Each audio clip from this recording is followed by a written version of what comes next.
I don't think the problem is expressive individualism. I think the problem right now is kind of an arrogant institutionalism. And I think that lecturing Southern Baptists is the last thing our leaders need to be doing right now. I think the people will give for what they are inspired by. They will give when there's trust, when they're inspired, and they believe in a greater vision.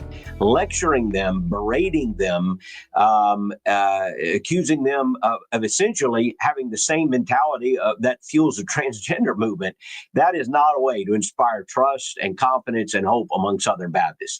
The way forward, I mean, think about the abuse reform movement, and, we hardly get, maybe we can come back and talk about that another time, but I'm told that we have spent somewhere around or even north of $15 million in that over the last few years.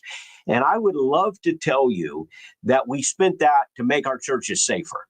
If I told you we spent $15 million, but I tell you why we did it, we made our churches safer. Very little of that was used to equip our churches or help our churches, which should have been the focus of every reform effort.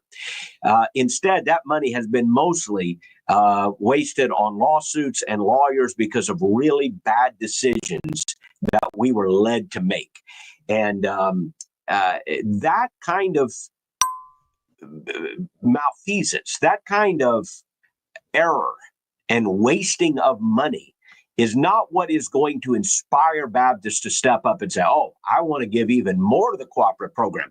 We had to add $3 million in last year's cooperative program budget back into the executive committee because basically we bankrupted it. So we've actually added more money into the executive committee, and we have spent $15 million, and it's still going, Bobby. It's still going. That number could reach $20 million. I was told by somebody, when it's all said and done, it will be $20 million and more. You might as well, for most of that money, you might as well have put it in a wheelbarrow, put it in the backyard, and set it on fire. Now, maybe that's the problem. Maybe the kinds of mistakes we've been making have caused Southern Baptists to lose confidence. And I know that's been the case in a lot of places that I'm aware of.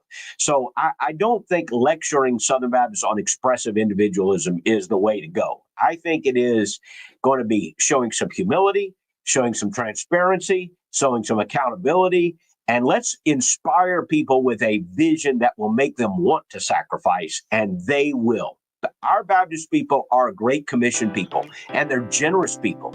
They will give, but they've got to have the confidence that when they're giving, they are fueling and they are funding Great Commission efforts, not blowing money because of really bad decisions that we made to satisfy some social justice warriors.